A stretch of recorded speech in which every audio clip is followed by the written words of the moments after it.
Bonjour tout le monde et bienvenue dans cette nouvelle vidéo des conseils de lecture puisque nous sommes déjà au solstice d'été.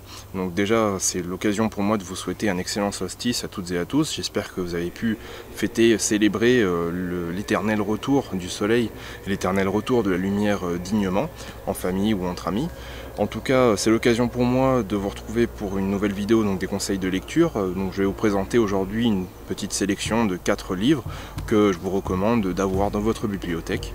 Donc on va commencer tout de suite avec La guerre des Gaules, bien sûr écrit par Jules César, un livre dont vous aurez certainement déjà entendu parler puisqu'il s'agit du récit assez connu en fait qui a été fait par César de ses différentes campagnes durant la guerre des Gaules. Donc depuis moins 58 avant Jésus-Christ avec le fameux épisode de la guerre contre les Helvètes qui m'a donné l'occasion de faire une de mes toutes premières vidéos d'ailleurs que je vous encourage à voir si vous ne l'avez pas déjà vu. Donc je vais mettre un lien quelque part par là ou dans la description de la vidéo. Et ce jusqu'à moins 52 avant Jésus-Christ, avec bien sûr la bataille d'Alésia, et même un petit peu au-delà. Donc là il s'agit d'une version abrégée, puisque le texte original existe mais en plusieurs volumes, donc là il s'agira d'une version qui sera beaucoup plus accessible, non seulement financièrement, mais aussi plus simple à lire certainement. Mais il y a quand même l'essentiel voilà, du récit de César. On va avoir beaucoup de détails de tactiques militaires, mais également quelques anecdotes, et c'est là où c'est vraiment intéressant aussi, parce qu'on a beaucoup d'anecdotes que César va donner de la part, par rapport à ses troupes, mais aussi par rapport aux Gaulois, donc ça permet d'avoir également des sources pour essayer peut-être de mieux comprendre l'état d'esprit des uns et des autres à l'époque, durant la guerre des Gaules.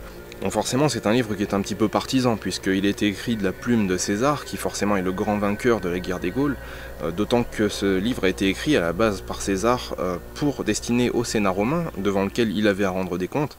Donc voilà, il a un petit peu forcé le trait quelquefois, il s'est peut-être un petit peu mis en avant lui-même et ses troupes, mais en tout cas on trouve tout un tas de détails intéressants et notamment les descriptions des batailles et des lieux sont tout à fait attestés par les différentes découvertes archéologiques qui ont été faites. Donc c'est quand même un livre qui a un fond qui est extrêmement précis.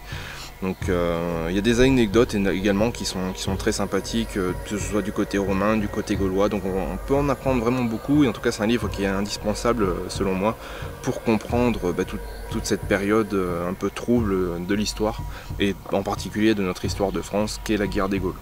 D'autant que cette édition, voilà, elle est très facile à lire, très agréable à lire, on a vraiment l'impression d'être pris dans les événements.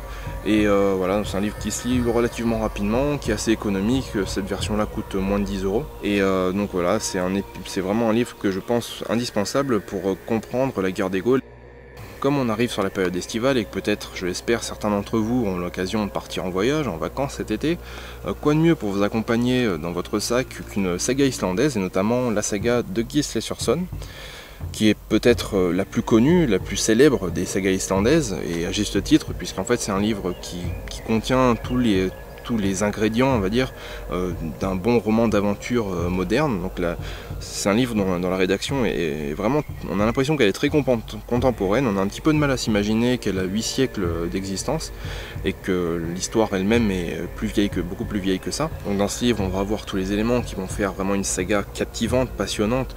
On va avoir des histoires de meurtre, de trahison, des histoires de vengeance, des histoires d'amour, des combats, des ruses, etc. Donc on a vraiment tous les ingrédients qui font avec un personnage principal qui est assez attachant, puisque c'est un personnage qui a beaucoup de qualités, qui est très droit, très honnête, très fort, vaillant, etc. Mais qui subit un destin qui est assez impitoyable. Donc voilà, c'est un livre qui est très captivant, très prenant, très facile à lire aussi. Et voilà, qui donne des petits renseignements également sur des petits détails de la vie quotidienne telle qu'elle pouvait être à cette époque, et on se rend compte aussi un petit peu de l'état d'esprit dans lequel pouvaient être les Vikings justement en Islande, puisque cette histoire se déroule bien sûr dans le magnifique cadre de l'Islande. Donc puisqu'on parlait de vacances, peut-être que certains d'entre vous vont partir en week-end ou en vacances en France, et dans ce cas, pourquoi pour profiter pour faire en fait du tourisme, ce qu'on appelle du tourisme culturel, et visiter certains sites gaulois en France, qui est également le livre d'un guide qui est assez pratique, puisqu'il recense en fait 25 grands sites gaulois qui sont répartis sur l'ensemble du territoire français. donc répartis en deux grandes parties, la Gaule du Sud et la Gaule du Nord.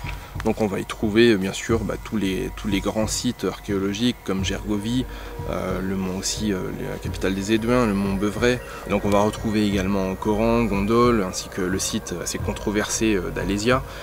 Mais bon voilà, avec ça vous avez de quoi faire, déjà découvrir pas mal du patrimoine gaulois en France, et notamment voilà, sur ces 25 sites qui sont essentiellement des oppidas ou des villages, des sites fortifiés en tout cas gaulois qui nous sont parvenus et dans lesquels sont entrepris des fouilles archéologiques. Donc ce livre est très bien fait parce que il y a pas seulement c'est pas seulement un simple carnet d'adresses, il y a également pas mal de détails, beaucoup d'illustrations avec des découvertes archéologiques qui ont été faites sur les sites, etc. Avec des petites références historiques, etc. Donc c'est un livre qui est quand même assez complet sur le sujet. Donc voilà, très utile si vous projetez de visiter justement ces sites-là, c'est l'occasion d'en découvrir de nouveaux. Donc ils sont surtout situés autour de la vallée du Rhône, on va dire, et certains un peu éparpillés dans le nord de la France, depuis la Bretagne jusqu'à la Franche-Comté. Donc il y en a un petit peu répartis sur tout le territoire français, donc je pense que chacun pourra y trouver son compte. Et pour finir, comme toujours, je vous présenterai une bande dessinée, donc pour essayer de varier un petit peu les formats. Donc là il s'agit de l'Iliade, le tome 1 sur 3, la pomme de discorde. C'est une collection en fait dont l'objet principal est la mythologie grecque. Donc il y a plusieurs tomes qui sont déjà parus, plusieurs tomes qui sont encore à paraître. Et là dans ces 3 tomes donc, consacrés à l'Iliade, donc il va être question en fait de la guerre de Troie, et notamment dans cet épisode, donc la pomme de discorde qui retrace en fait, qui évoque l'origine de cette guerre de Troie, et avec notamment la fameuse pomme de discorde qui sème la discorde justement entre les hommes et entre les dieux eux-mêmes.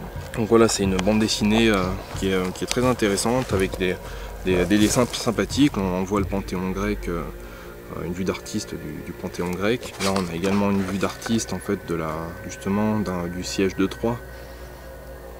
C'est une bande dessinée qui se veut assez fidèle en fait au récit homérique. Donc bien sûr, la bande dessinée, c'est pas forcément un format qui se prête très bien à l'évocation de la mythologie, qui est déjà pas un style littéraire à la base, qui est un style purement oral. Mais bon, du coup, la transcription est relativement bien faite. Je trouve en tout cas que l'exercice a été relativement bien fait, autant que faire se peut, bien sûr, pour essayer d'évoquer justement cette mythologie grecque et les poésies homériques, et les retranscrire dans un format bande dessinée qui aura au moins le mérite d'offrir soit une bande, selon son approche, soit une bande dessinée avec un thème qui va vous être familier, soit offrir peut-être justement une première approche de la mythologie grecque, pour ceux qui seraient peut-être un petit peu repoussés par les gros pavés de mythologie. Voilà, c'est peut-être une première approche qui est ne serait-ce que utile pour parfaire un petit peu sa connaissance, sa culture générale sur la mythologie grecque. Voilà, cette vidéo touche maintenant à sa fin, merci de l'avoir regardée. Vous trouverez comme d'habitude toutes les références des différents livres que j'ai cités dans la description de la vidéo. En tout cas, merci d'avoir regardé cette vidéo jusqu'au bout. J'espère qu'elle vous aura été instructive et qu'elle aura pu vous faire découvrir des nouvelles références qui trouveront leur place dans votre bibliothèque. Donc en tout cas, voilà, merci une fois de plus, joyeux solstice et à très bientôt pour la prochaine vidéo.